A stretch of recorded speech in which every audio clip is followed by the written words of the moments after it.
দায়িত্ব, সেনাপ্রধান পোস্টিং করতে পারে না।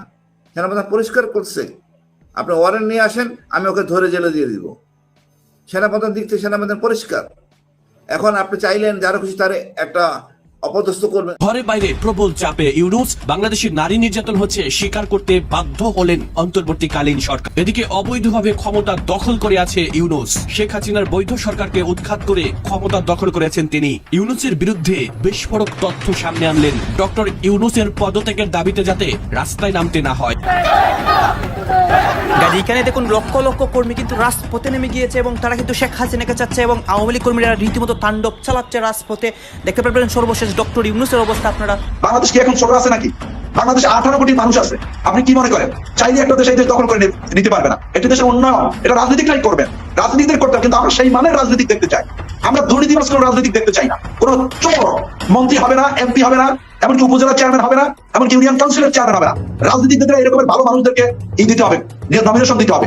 এই হাসিনা শেখের ক্ষেত্রে, মুজিব শেখের ক্ষেত্রে, আওয়ামী লীগের ক্ষেত্রে আপনারা কি এতটাই মদ খেয়েছেন, এতটাই গাঁজা খেয়েছেন, এতটাই মাতাল হয়েছেন যে আপনারা তাদের সম্পর্কে এরা খারাপ হইতে পারে না। এরা ফেরেশতার বংশধর। আপনারা বলদের মতো, হুবড়ির মতো, গান্ডুর মতো তাকে আউয়াল প্রকাশের বংশধর বানানোর জন্য বই লেখেন। তাহলে কি ক্ষমতালোভী ইউনূস পুরোপুরি হাসিনার ফেলে যাওয়া সিংহাসনে বসেই নিজেই নিজেকে প্রমাণ করছেন যে তারা স্বৈরাচারী?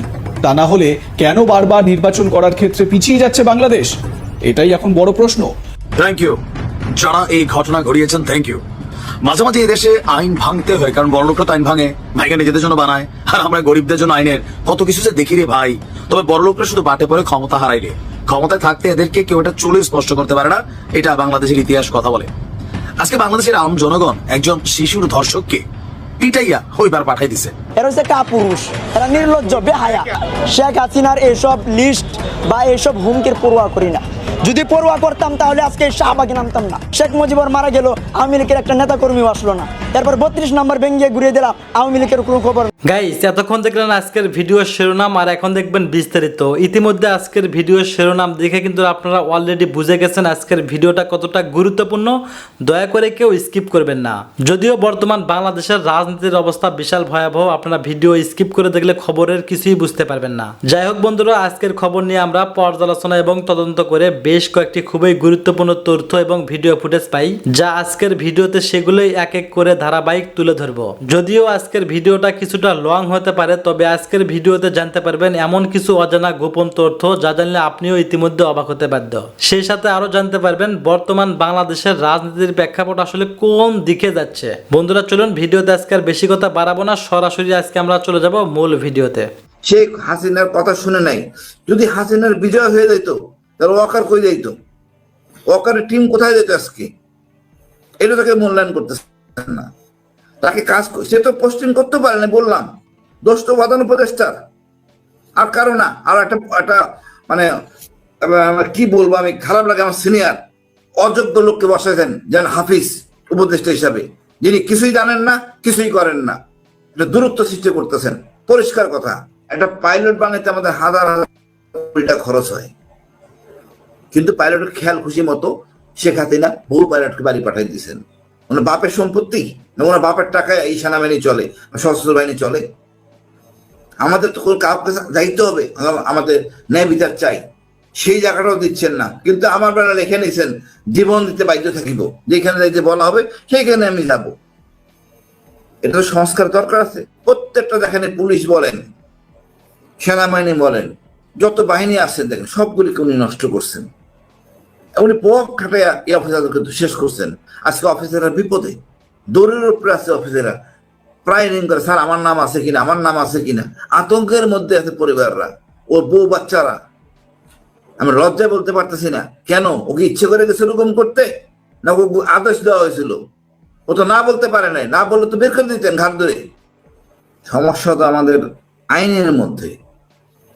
এখন সেনাপ্রধানকে বলা হচ্ছে, সেনাপ্রধান বা যেসব জেনারেল আছেন ঢাকা শহরে, হয়তো কাউকে পরিবর্তন করা হয় নাই। কেন করা হয়নি? সেনাপ্রধানকে পরিবর্তন করতে পারে না? ক্ষমতা দেওয়া আছে তাকে। ফুল কর্নেল এবার পোস্টিং করে আমাদের ডিফেন্স মিনিস্টার অর্থাৎ উপদেষ্টা, উনি করেন না কেন?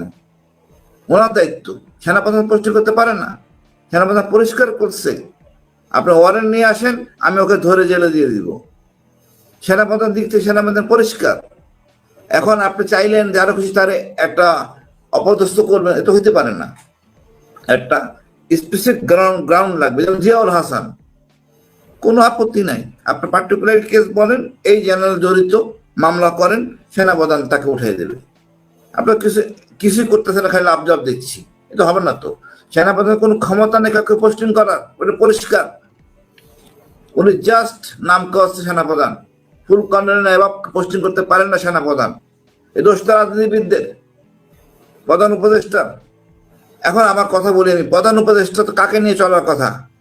ডিজিএফকে নিয়ে চলার কথা, তার থেকে বুদ্ধি পরামর্শ নিয়ে চলার কথা। উনি কি তা করেন? উনি তা করতেছেন না। উনি ওনার আশেপাশে সুশীল উপদেষ্টাদের নিয়ে চলাফেরা করেন।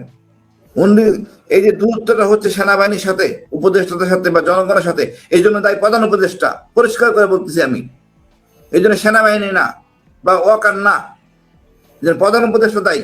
উনি ওনার দায়িত্ব জানেন না, কাকে নিয়ে ঘুরতে হবে। এখন ডিজিএফআই হয়েছে ব্যাটালিয়ন এজেন্টের মতো, সেনাবাহিনীর ভিতরে ঘোরাফেরা করতেছেন। উনি তো ঘোরার কথা ওনার সাথে, তথ্য উনিই দিবেন, আর কে দিবে ওনাকে তথ্য?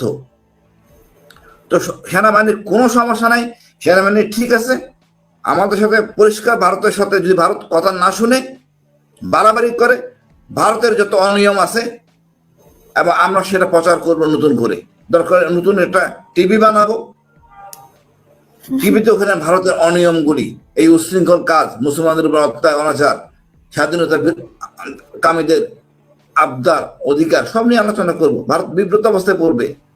মনে করেন আমরা 20 কোটি জাতি এবং এক জাতি, ভারত অনেক অন্যায় করছে আমাদের সাথে, শান্তি বাহিনী সৃষ্টি করছে, 30,000 বাঙালি আমাদের মারা গেছে পাহাড়ে, অস্ত্র প্রশিক্ষণ অনেক কিছু করছে। আমাদের অনেক সেক্টর আছে ভারতের বিরুদ্ধে বলার। তারপরে বলবো আপনার অর্ডার, আপনি দেখছেন আপা, জেনারেল জিয়া যখন ক্ষমতা নেন, কেন ক্ষমতা নিছেন, নেওয়ার পর কেন দল গঠন করছেন? বাঁচার জন্য। আমাদের সংবিধান ওরকম স্কোপ রাখেন নাই যে আপনারা কিছু পরিবর্তন করলেন তারপর ক্ষমা পেয়ে যাবেন, তখন বাধ্য হয়ে ওনার দল করেন। সেই মিশাদ, সেই আমি দেখেন মইনুল আহমেদ, উনি একটা দল বানাইলেন যেটা 111 দল, ওই আমাদের ফখরুদ্দিন জিয়া, কিন্তু অকারে দেখেন সেটা সে করে নাই। এইটাই পরিবর্তন অকারের মধ্যে। আমি এরকম চামটামি করবো না, আবার যেটা বাস্তব দৃশ্যমান সেটা দেখেন। শেখ হাসিনার কথা শুনে নাই। যদি হাসিনার বিজয় হয়ে যেত তাহলে ওয়াকার কই যেত, ওয়াকারের টিম কোথায় যেত আজকে? এটা তাকে মূল্যায়ন করতেছেন না। তাকে কাজ সে তো পোস্টিং করতে পারে না, বললাম দোষ তো প্রধান উপদেষ্টার, আর কারো না। আর একটা মানে কি বলবো, আমি খারাপ লাগে, আমার সিনিয়র অযোগ্য লোককে বসাইছেন যেন হাফিজ উপদেষ্টা হিসাবে, যিনি কিছুই জানেন না, কিছুই করেন না। এটা দূরত্ব সৃষ্টি করতেছেন, পরিষ্কার কথা। সেনাপ্রধান ওনার জন্য বিতর্কে পড়তেছেন। এই কাজ করার কথা যার, সে করতে পারতেছেন না কেন? এই অকারের এই যে উনি যে পরিবর্তন করলেন, দিন মানসিকতা পরিবর্তন করলেন, সেই মইনুল আহমেদ করছেন হয়তো ভালো, কিন্তু মইনুল আহমেদের কার্যক্রম দেখেন আর অকারের কার্যক্রম দেখেন, আপনাকে এটা মূল্যায়ন করতে হবে। এখন আপনি বললেন ওই লোক এই করছে সেই করছে, তো এইভাবে তো একটা অফিসারের উপর কাজ করা যায় না। মামলা করেন, তারপর প্রমাণ হোক। তারপরে আমার ডিজিএফআই কথা হয়েছে, আমরা তো না করি নাই, আমাদের দিকে পরিষ্কার, আপনারা আসেন, আমরা দেখেন। তারপরে ওনারা অনেকে বলতেছেন মোস্তাফিজের কথা, মোস্তাফিজ এটা বলে বলুক, বাট এই যে সমস্যাগুলি বিল্ট ইন রয়ে গেছে। তারপরে মনে করেন আপনার সংস্কার ব্যাপারে, আপনার সেনাপ্রধানের তো কিছু করারই নাই, এ তো নামকস্ত একটা ইনস্টিটিউশন, আদেশ মানতে বাধ্য। আপনি যদি একটা ব্যবস্থা না দেন, কেন সেনাবাহিনী সংস্কার চাচ্ছি আমরা? কারণ আমাদের যা আদেশ দেওয়া হয় তাই আমরা মানি। আমার বুদ্ধি খাটানোর কোনো দরকার নাই। আমি একটা গরু, আমার সিনিয়র যা বলবে আমি তাই করব। আমি যখন বুদ্ধি খাটাবো দেবো এটা অন্যায়, আমি সেটা বলার অধিকারও আমি রাখি না। কারণ যদি আমি বলি আমি চাকরিচ্যুত হব। আমার দেশে চাকরি এরকম নাই যে একটা চাকরি ছেড়ে আরেকটা চাকরিতে যাব। সুতরাং আপনি যদি আমি ন্যায় বিচার পাওয়ার জন্য উচ্চ আদালত যাইতে পারি, সেই স্কোপটাও দিচ্ছেন না, তাহলে কেমন হবে? তাহলে আমি জিম্মি হয়ে গেলাম। আমি দেশের জন্য জীবন দিব, এই দেশের জন্য, কিন্তু আমি মৌলিক অধিকার এনজয় করতে পারবো না। এটা কি বৈষম্য হলো না? আমি বিচার পাবো না, যা খুশি তাই করবেন। একটা পাইলট বানাতে আমাদের হাজার হাজার কোটি টাকা খরচ হয়, কিন্তু পাইলটের খেয়াল খুশি মতো শেখ হাসিনা বহু পাইলটকে বাড়ি পাঠিয়ে দিয়েছেন। ওনার বাপের সম্পত্তি না ওনার বাপের টাকায় এই সেনাবাহিনী চলে, সশস্ত্র বাহিনী চলে। আমাদের তো কাউকে যাইতে হবে, আমাদের ন্যায় বিচার চাই, সেই জায়গাটাও দিচ্ছেন না। কিন্তু আমার বেলা লিখে নিয়েছেন জীবন দিতে বাধ্য থাকিব, যেখানে যাইতে বলা হবে সেইখানে আমি যাব। এটা তো সংস্কার দরকার আছে। মহসিন রশিদ ভাই জানেন জিনিসটা। আর যে সংবিধান সংশোধন মহসিন রশিদ ভাইকে দেন, 7 দিনের মধ্যে মহসিন ভাই ঠিক করে দেবে। খালি খালি সমস্যা সৃষ্টি করতেছেন, এটা কোনো সমস্যা না। সমস্যা আমাদের ওই ডক্টর ইউনূস এবং তার আশেপাশের লোকজন বেশি বুঝেন, ওনারা যাতে এত সমস্যা, এত বোঝার কিছু নাই। আসেন নির্বাচন আওয়ামী লীগকে করতে দিবে, এরকমটা আজকে একটি নিউজ পেপারে করতে দিবে, তারপরে তারা আবার নির্বাচন হবে। আবার ঠিক আছে, না না, উনি নির্বাচন একদম, আমি আজকে যে বক্তব্য দিতে পারতেছি, একজন যখন উপদেষ্টা বলতে পারে না আওয়ামী লীগকে দিব না, আওয়ামী লীগ তো আইনের মাধ্যমে অবৈধ ঘোষণা করতে হবে, তারপরে না বলবে না। আমি বলতে পারি ওকে মাথা উঠাতে দিব না, নির্বাচন করতে দিব না, রাষ্ট্র বলতে পারে না। রাষ্ট্র বলবে কখন? আইনের মাধ্যমে, যেটা দোষী হবে, যারা অপরাধী আছে দণ্ড শেষ হওয়ার পর হবে। এটা হইতেই পারে এইভাবে, বা রাষ্ট্র তখন বলবে আপনি আসেন, অসুবিধা নাই, বাট আমরা প্রতিহত করবো। গণজাগরণ মঞ্চ যা করছে সেভাবে করব। রাষ্ট্রের কিছু নিয়ম কানুন আছে, কিছু সৌজন্যতা আছে, তাই করতে হয়। এটা আমি মনে করি, এটা এখানে ভয় পাওয়ার কিছু নাই। আমরা সঠিক পথে আছে, সেনাবাহিনী সঠিক পথে আছে। একটু দরকার ডক্টর ইউনূসের একটু বোঝা তার টার্মস কন্ডিশন কি, যে কার সাথে চলবেন কার সাথে চলবেন না। এটা না বুঝলে কোনো বিশাল গ্যাপ সৃষ্টি হবে। এই গ্যাপটাই নিচ্ছে ভারতীয় মিডিয়ার সুযোগ। এই সুযোগ পাওয়ার কোনো অবকাশ নাই। ভারতীয় মিডিয়া এই সুযোগটাই নিতেছে, কে ভালো কে মন্দ চাইতেছে যেভাবে হোক আওয়ামী লীগকে আসলে ফুস করার জন্য, এস্টাবলিশ করার জন্য আবারও বাংলাদেশে, সেটা নিয়ে তো অনেক চেষ্টাই আছে। তো এটাও তো আওয়ামী লীগ যদি তার যোগ্যতায় আসতে পারে, আসুক, নিষিদ্ধ করবো না, আমরা তাকে দিব না। যে দণ্ডগুলি অপরাধগুলি হয়েছে স্বীকার তো করতে হবে। প্রত্যেকটা দেখেন, পুলিশ বলেন, সেনাবাহিনী বলেন, যত বাহিনী আছে দেখেন, সবগুলিকে উনি নষ্ট করছেন। উনি পক খাটাইয়া এই অফিসারদের কিন্তু শেষ করছেন। আজকে অফিসাররা বিপদে, দৌড়ের উপরে আছে অফিসাররা, প্রায় রিং করে, স্যার আমার নাম আছে কিনা, আমার নাম আছে কিনা। আতঙ্কের মধ্যে আছে পরিবাররা, ওর বউ বাচ্চারা। আমি লজ্জা বলতে পারতেছি না। কেন? ওকে ইচ্ছে করে গেছিল গুম করতে, না ওকে আদেশ দেওয়া হয়েছিল? ও তো না বলতে পারে নাই, না বললে তো বের করে দিতেন ঘাট ধরে।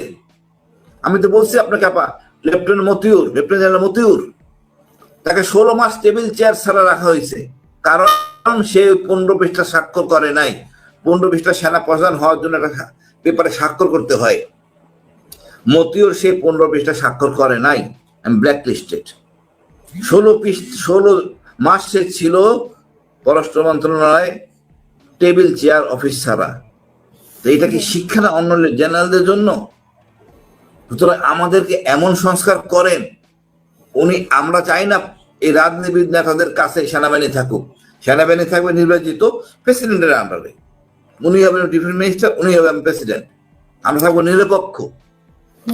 আর তাই জামাতের ইফতার মাহফিলে উপস্থিত হয়ে ভাবলাম, আজ বাংলাদেশে জামাত শিবির বীর দর্পে এগিয়ে যাচ্ছে। আর শেখ হাসিনা যেই জামাত শিবিরকে নিষিদ্ধ করতে চেয়েছিল এবং করেছিল, সেই শেখ হাসিনা বাংলাদেশ থেকে পালিয়ে গিয়েছে। বিশ্বাস করেন, আমি অবাক হয়েছি, অনুপ্রাণিত হয়েছি জামাতের গতকালকের ইফতার মাহফিলটি দেখে। যেই চিনমৈত্রী সম্মেলন তো দূরের কথা, ঢাকা শহরের কোনো একটি 1 স্টার 2 স্টার হোটেলে পর্যন্ত জামাত শিবিরকে কোনো কার্যক্রম পর্যন্ত করতে দিত না আওয়ামী লীগ।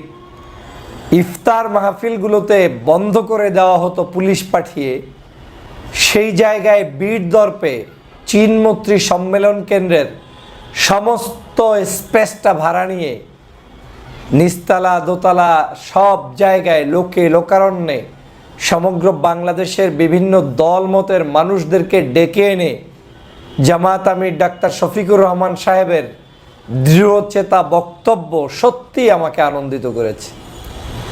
আমি ভাবলাম যে আমরা যখন অনলাইনে বিভিন্ন জায়গায় কথা বলছি, আমরা একে অপরের বিরুদ্ধে কুৎসা রটাচ্ছি, গালিগালাজ করছি, রাজনৈতিকভাবে অসুস্থ রাজনীতি চর্চা করছি, তখন গতকালকের জামাতের ইফতার মাহফিল একটি ঐক্য সম্মেলনের রূপ নিয়েছে। আমার চোখে দেখা যারা কখনোই জামাতকে সমর্থন করে না, ভবিষ্যতেও হয়তো করবে না, এরকম মানুষরা গতকালকের জামাতের আয়োজন দেখে আনন্দিত হয়েছে, উৎসাহ বোধ করেছে এবং তাদের ইফতার মাহফিলকে শিক্ষণীয় হিসাবে গ্রহণ করেছে। গতকালকের বাংলাদেশের সেরা দল বাংলাদেশ জাতীয়তাবাদী দলের অন্যতম সিনিয়র নেতা, স্থায়ী কমিটির মেম্বার, সাবেক মেয়র, সাবেক এমপি জনাব মির্জা আব্বাস সাহেব উপস্থিত ছিলেন এই জামাতের অনুষ্ঠানে। জামাতের এই অনুষ্ঠানে উপস্থিত ছিলেন বাংলাদেশের অন্যতম ইসলামী সেরা দল ইসলামী আন্দোলন বাংলাদেশের চরমনাইয়ের পীর সাহেবের আপন বড় ভাই, যিনি চরমনাই আলিয়া মাদ্রাসার সাবেক প্রিন্সিপাল, তিনি উপস্থিত ছিলেন। মাদানী সাহেব উপস্থিত ছিলেন। তাদের সংগঠনের প্রায় ৫-৭ জন সিনিয়র নেতৃবৃন্দ, মহাসচিব লেভেল থেকে শুরু করে তারা সেখানে উপস্থিত ছিলেন। বাংলাদেশের অন্যান্য রাজনৈতিক সংগঠনগুলো ইসলামিক এবং বাংলাদেশে যারা স্বাধীনতার জন্য, ভোটাধিকারের জন্য 16 বছর লড়াই করেছেন, ছোট বড় সব দলের নেতারা সেখানে উপস্থিত ছিলেন। আমি দেখেছি তাদের চোখের ভাষা, মুখের ভাষা। একটি জিনিস তারা যে কোনো মূল্যে স্বীকার করতে বাধ্য হচ্ছেন যে জামাত সুশৃঙ্খলভাবে এই প্রোগ্রামটি উপহার দিতে পেরেছে এবং এত সুশৃঙ্খল প্রোগ্রাম আমাদের অনেকের পক্ষেই সম্ভব নয়। আমি দুটো প্রোগ্রামকেই ধন্যবাদ জানাই এ যাবৎকালের সেরা প্রোগ্রাম হিসাবে। একটি ইসলামী আন্দোলন বাংলাদেশের প্রোগ্রামে গিয়েছিলাম, সেটা আমার কাছে অনেক সুন্দর প্রোগ্রাম মনে হয়েছে। আর সর্বশেষ গতকালকের যে প্রোগ্রামটি ঐতিহাসিকভাবে মানুষের কাছে প্রমাণিত হয়েছে, সেটা হচ্ছে এই চিনমৈত্রী সম্মেলন কেন্দ্রের প্রোগ্রাম। থই থই করছে মানুষ, গাড়ির বহর নিয়ে মানুষ আসছে ঢুকছে, কোনো টুটা শব্দ নেই, যার চেয়ারে সে বসছে। সমগ্র প্রোগ্রামটা এমনভাবে সাজানো যে সমগ্র জামাতের আমির লেভেলে যারা আছেন, বিভিন্ন থানা জেলা পর্যায়ের, তারা পর্যন্ত সেখানের স্বেচ্ছাসেবকের দায়িত্ব পালন করেছেন। এক কথায় তারা আমাদেরকে ডেকে নিয়েছেন আর তারা হোস্ট হিসাবে সেখানে আমাদেরকে গেস্টের মর্যাদা দিয়ে সম্মান জানিয়ে তারা সেই আয়োজনটা সম্পন্ন করেছেন। ইনকিলাব পত্রিকার নির্বাহী সম্পাদক আপনার বাহাউদ্দিন সাহেব, যিনি সাবেক মন্ত্রী এম এ মান্নান সাহেবের সন্তান, বাংলাদেশ জমিয়াতুল মোদারিসিনের, আমি সেই ভদ্রলোককেও দেখেছি, সেই বাহাউদ্দিন সাহেব গতকালকে উপস্থিত থেকেছেন। আমি সে কারণেই বলেছি যে এখানে মতের ভিন্নতা, আদর্শের ভিন্নতা, দলের ভিন্নতা থাকা সত্ত্বেও এই মানুষগুলোর উপস্থিতি প্রমাণ করে জামাত তার স্বীয় মর্যাদা রক্ষার্থে কাজ করে যাচ্ছে। কাজ করলে যে আসলে তাদের কোনো পতন নেই, তাদেরকে কেউ দাবিয়ে রাখতে পারে না, তার প্রমাণ এই জামাতের কার্যক্রম। গতকালকের ইফতার মাহফিলটা সেটার একটা উদাহরণ হিসেবে সৃষ্টি হয়েছে।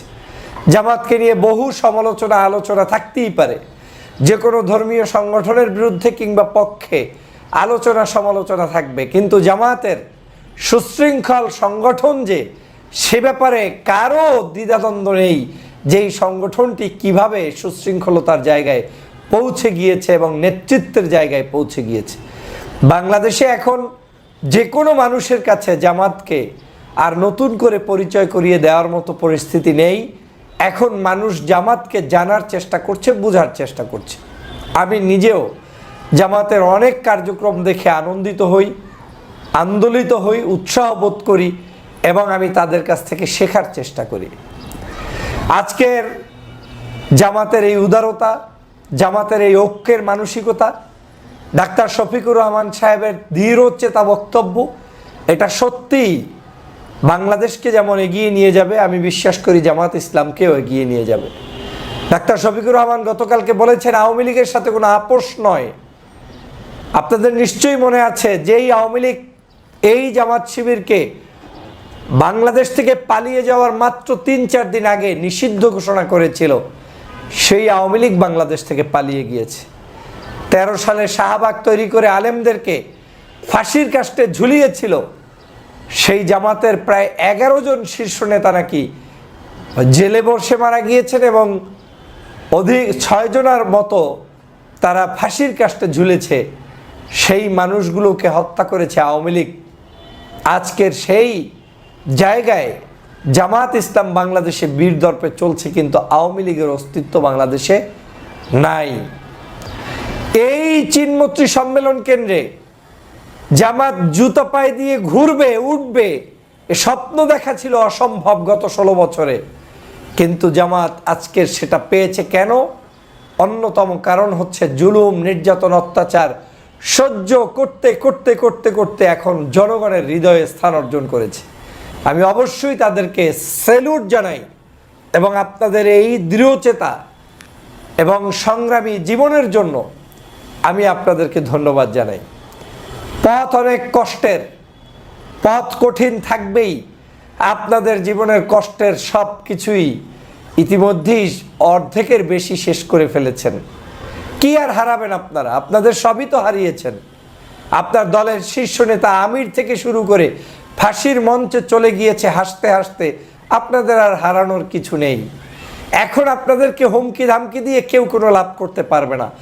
বাংলাদেশের বর্তমান বাস্তবতা হচ্ছে ইসলামী মূল্যবোধের শক্তিকে অবজ্ঞা করার কারো কোনো শক্তি নেই। আপনারা যখন শক্তিশালী হবেন, আপনাকে সবাই গুনতে বাধ্য, জানতে বাধ্য, স্পেস দিতে বাধ্য, আপনাকে নিয়ে চলতে বাধ্য হবে।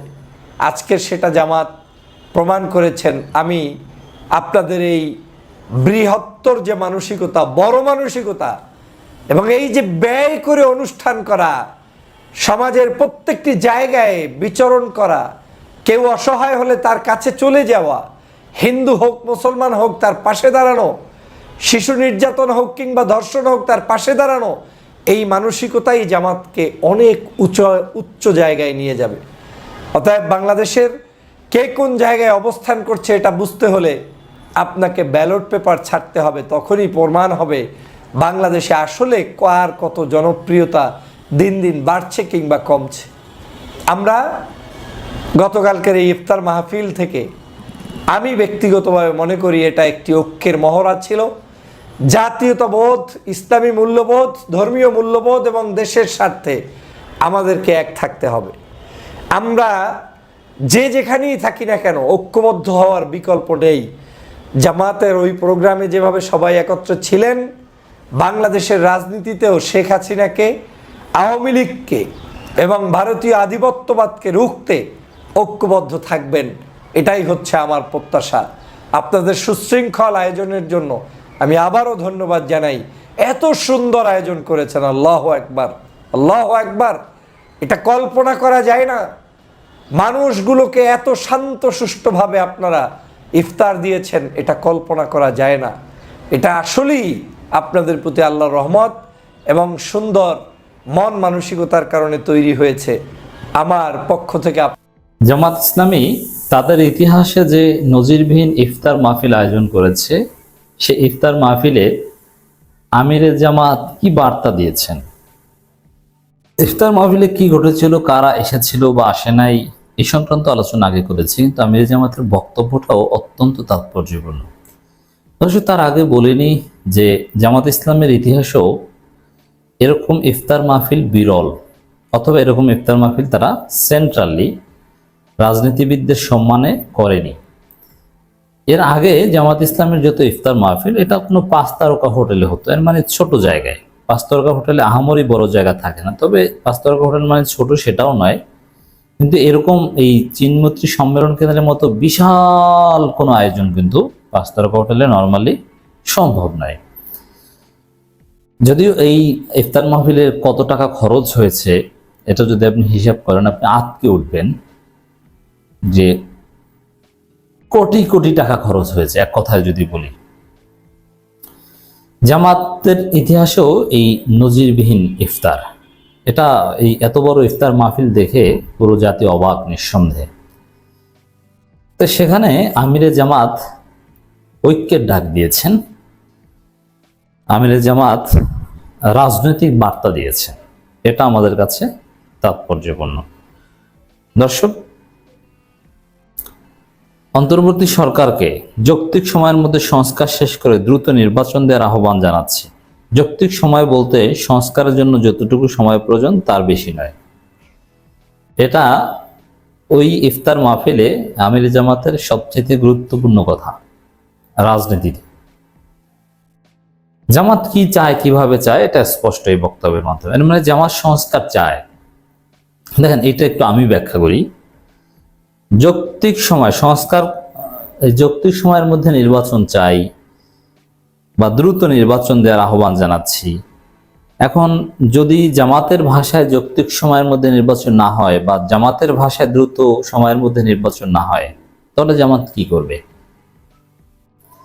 এর অর্থ হচ্ছে, বা এর উত্তর হচ্ছে, নির্বাচনের দাবিতে জামাত মাঠে নামবে না। মাঠে নামবে কখন? আমি মনে করি, এটা আমার ব্যাখ্যা, এটা জামাতের নয়, যে যৌক্তিক সময় বলতে 2029 সালের মার্চের মধ্যে যদি, যেহেতু বিএনপি বা এই সংবিধান এখনো বহাল যেভাবেই হোক না কেন, তো সেই হিসেবে আগামী নির্বাচন 2029 সালে মার্চের মধ্যে হওয়াটা জরুরি। 2029 সালে মার্চের মধ্যে নির্বাচন না হলে তারপরে আন্দোলনে যাওয়া যায় যে সময়সীমা পার হয়ে গেছে, এখনো কেন নির্বাচন দেন না। 2000 এরকম একটা কথা কিন্তু অলরেডি সরকার একজন উপদেষ্টা বলেছিল যে আওয়ামী লীগ সরকারের বাকি সময়ে সরকার পূরণ করবে, ধর্ম উপদেষ্টা বলেছিলেন, বা উচিত এরকম একটা কথা। তা আমরাও এটা বলবো যে যদি আগে নির্বাচন দিতে পারে, সংস্কার হয় ভালো। কারণ এই যে সংস্কার জিনিসটা তো ভিজিবল হতে হবে। বিশেষ করে সবচেয়ে বড় বিষয়, সংস্কার না হলে সুষ্ঠু নির্বাচনের নিশ্চয়তা আমাদের দিতে হবে। আমরা যেন ভোট দিতে পারি, আমাদের ভোট যেন কেউ চুরি করে নিয়ে না যায়, এটা নিশ্চয়তা দিতে হবে। তো এটা শেষ করতে এটা 2-3 বছর 4 বছর লাগতে পারে। আমরা আশা করব যে সরকার এই যৌক্তিক সময় নেবে, সংস্কার করবে, ভোটের পরিবেশ তৈরি করবে, জামাতের জন্য আন্দোলন করবে না যে না এগুলো বাদ দিয়ে ডিসেম্বরের মধ্যে বা অমুক সময়ের মধ্যে নির্বাচন দিন। জামাত যেন এই যৌক্তিক সময় শব্দের মধ্যে সীমাবদ্ধ থাকে, বিএনপির মতো টাইম ফ্রেমিং উল্লেখ না দিয়ে আলটিমেটাম না দেয় সরকারকে যে ঈদের পর আন্দোলন করব। আশা করি দিবেন। আমিরে জামাতের বক্তব্য থেকে মোটামুটি এটা উঠে এসেছে। আমিরে জামাত অনেকটা আবেগপ্রবণ হয়ে গিয়েছিলেন যে গত বছরও তাদের ইফতার নিয়ে কত নাটক করা হয়েছে, ছোট পরিসরে করেছিল। আর এবারেরটা হচ্ছে জামাতের ইতিহাসে সবচেয়ে বড় পরিসর। রাজনীতিবিদদের সম্মানে জামাতের ইতিহাসে যত ইফতার করেছে, 2001 থেকে 2006 ক্ষমতা থাকা অবস্থায়ও সব কিছু ছাপিয়ে এবারের জামাত ইসলামের ইফতার মাহফিল হয়েছে সবচাইতে জাঁকজমকপূর্ণ, সবচাইতে গ্র্যান্ড ইফতার, বড় ইফতার। এবং বাজেট কোটি কোটি টাকা বাজেট নিঃসন্দেহে। যদিও 5 স্টার হোটেলের মতো অত খরচ হয় না এখানে এই চিনমতি সম্মেলন কেন্দ্র ভাড়া নিতে কিংবা খাবারের ব্যবস্থা করতে, কিন্তু তারপরও যেহেতু লার্জ ভলিউমে ইফতার মাহফিল হয়েছে সেটা। স্বাধীনতার দীর্ঘ 54 বছর কেটে গিয়েছে, বহু বছর ক্ষমতার হাত বদল হয়েছে। যে লক্ষ্য উদ্দেশ্য নিয়ে আমরা দেশকে স্বাধীন করেছিলাম তা আজ পূরণ হয়। এর মানে স্বাধীনতাকে জামাত মনে প্রাণে ধারণ করে, মুক্তিযোদ্ধাদের পক্ষের হিসাবেই নিজেদেরকে উপস্থাপন করে যে আমরা স্বাধীন করেছিলাম, আপনারা স্বাধীন করেছেন, একথা কিন্তু বলেননি। জামাত স্বাধীনতার পক্ষের শক্তি হিসেবে নিজেদেরকে উপস্থাপন করে। কেন তা পূরণ হয়নি তা বিশ্লেষণের অবকাশ নেই। আমাদের প্রত্যাশা প্রাপ্তি মিলাতে পারছি না। যারাই ক্ষমতায় গিয়েছে তারাই নিজেদের ভাগ্য গড়েছে, দেশের মানুষের প্রত্যাশা পূরণ হয়নি। এটার অর্থ কি? অতীতে কোনো সরকারই ভালো ছিল না। অতএব আওয়ামী লীগ, বিএনপি, জাতীয় পার্টি সবাইকে দেখা শেষ, এবার জামাত ইসলামীকে দেখেন। আমিরে জামাতের কথার তাৎপর্য এটা। জাতি অন্ধকার থেকে মুক্তি পায়নি। এই মাগুরার সেই ঘটনা বারবার বলছেন, বরগুনায় আর একটা ধর্ষণের ঘটনা নিয়েও আমির জামাত স্মৃতিচারণ করেছেন, বা মানে আমিরে জামাত এই বিষয়গুলো বলা মানে এটা খুব সিরিয়াসলি হয়, সামাজিকভাবে সিরিয়াসলি নিবে সরকার আশা করি। এবং জামাতের শহীদ নেতাদের স্মরণ করতে ভুলেননি। 5 আগস্টের পর জাতি মুক্তি পেয়েছে, জেলখানা থেকে অনেকেই মুক্তি পেয়েছে, কিন্তু আমাদের প্রিয় নেতা এটিএম আজহারুল ইসলাম ভাই মিথ্যা মামলা এখনো জেলখানায় অমানবিক যন্ত্রণা ভোগ করছেন। অবিলম্বে তাকে মুক্তি দেওয়া হোক, আর যেন আইনের মার প্যাচে তাকে বন্দী করে রাখা না হয়। আমাদের আজহারুল ইসলাম ভাইকে অবিলম্বে আমাদের মাঝে ফিরিয়ে দেওয়ার হয় সেই কামনা করি। দেখেন, এই বিষয়টা নিয়ে গেম খেলছে জামাতের নিবন্ধন ইস্যু আর আজহারুল ইসলামকে নিয়ে এই অন্তর্বর্তীকালীন সরকারের উপদেষ্টাদের একটা গ্রুপ, মাহফুজ আলম গ্রুপটা, তারা ঝামেলা করছে। তারা জামাতের সাথে দর কষাকষির জন্য এটা রেখে দিয়েছে। সামনে নানান বিষয় আসবে জুন জুলাইতে, তখন যে জামাত তোমরা এইটা করো তাহলে তোমাদের নিবন্ধনটা দিয়ে দিই, তোমরা এইটা করো তাহলে এটিএম আজহারুল ইসলামকে মুক্তি দিয়ে দিই, এভাবে গেম খেলছে। এখন জামাত যদি আঙ্গুল বাঁকা করে,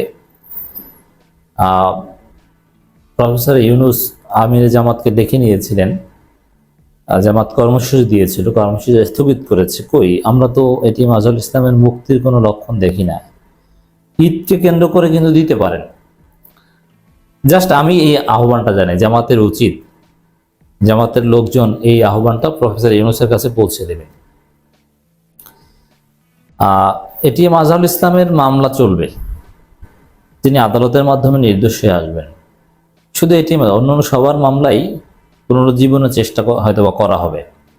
মাওলানা আবুল কালাম আজাদ অথবা আওয়ামী লীগ যাকে বাচ্চু রাজাকার বলতো, তিনিও তার মামলা রেজিস্টোর করার আবেদন করবেন। তিনি নির্দোষ ছিলেন। কিন্তু কারাগার থেকে মুক্তি দেয়া, এই বিষয়টা নানাভাবে করা যায়। এটা সরকারের নির্বাহী আদেশে সম্ভব। ঈদ উপলক্ষে একটা রেওয়াজ আছে, এটা অপরাধীদেরও মুক্তি দেওয়া যায় এবং যারা অপরাধী না, বয়স বিবেচনায়, নানান বিবেচনায় যে কাউকে মুক্তি দেয়, এটা বিধানে আছে। যে ঈদ উপলক্ষে এটিএম আজহারুল ইসলামকে প্রফেসর ইউনূস বিশেষ বিবেচনায় মুক্তি দিয়ে দিয়েছেন, এটা করেন।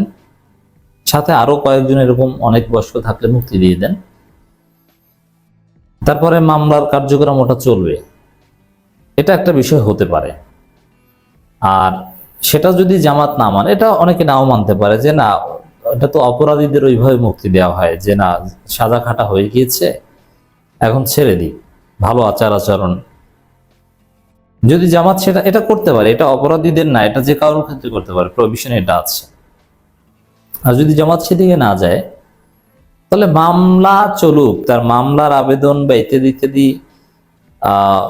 রিভিউ গ্রহণ করবে কিনা বা করছে, পরবর্তীতে আরো শুনানি। কিন্তু তার আগে নির্বাহী আদেশে মুক্তির বিষয়টা নিয়ে জামাত তোলপাড় তৈরি করুক। নির্বাহী আদেশে অথবা বিশেষ বিবেচনায় স্পেশাল কোর্ট বসিয়ে হোক, যেভাবে হোক, তার জামিনটা জরুরি, তারপরে মামলার বাকি কাজ চলুক। এভাবে রিভিউ আবেদন অ্যাকসেপ্ট হচ্ছে বা আইনি যে মারপাস দেখাচ্ছে, ওইভাবে সম্ভব নয় ভাই, এগুলো বলে লাভ নেই। শুধু এটা না, আপনাদের নিবন্ধন বিষয়টা ওইভাবে আপনাদেরকে দিবে না, আপনাদের কিছুর বিনিময় দিবে। সরকারকে কিছু দিতে হবে, তার বিনিময়ে নিবন্ধন দেবে। এমনি এমনি আইনি প্রক্রিয়ায় নিবন্ধন দিবে, এইসব কথা বলে লাভ নেই। নিবন্ধন নিয়ে জামাতকে ঝামেলায় পড়তে হবে। যাই হোক দর্শক, আমিরে জামাত সবাইকে ঐক্যবদ্ধভাবে কাজ করার আহ্বান জানিয়েছেন এবং আশা করি নির্বাচন সংক্রান্ত বিষয়ে কি বুঝিয়েছেন এটার একটা ব্যাখ্যা হয়েছে। 2029 সালে মার্চের আগে যদি নির্বাচন নাও হয়, এটা ধরে নিলাম, আশা করি নির্বাচন দ্রুত সময়ের মধ্যে হবে সংস্কার শেষে, তবে ডিসেম্বরের মধ্যে নয়। যদি নাও হয়, জামাত আন্দোলন। ধন্যবাদ প্রিয় দর্শকবিন্দু, আমাদের ফুল ভিডিওটি দেখার জন্য আপনাকে জানাই অসংখ্য অসংখ্য ধন্যবাদ। তো বন্ধুরা, আজকের ভিডিওটি নিয়ে আপনাদের কি মন্তব্য এবং আজকের এই সম্পূর্ণ ভিডিওটি দেখে আপনাদের কাছে কি মতামত, অবশ্যই সেটা কমেন্ট বক্সে কমেন্ট করতে ভুলবেন না। আর হ্যাঁ, এমন নিত্য নতুন আপডেট খবর সবার আগে পেতে চাইলে এখনই আমাদের এই পিচ্চি সাকিব ইউটিউব চ্যানেলটি সাবস্ক্রাইব করুন। ধন্যবাদ।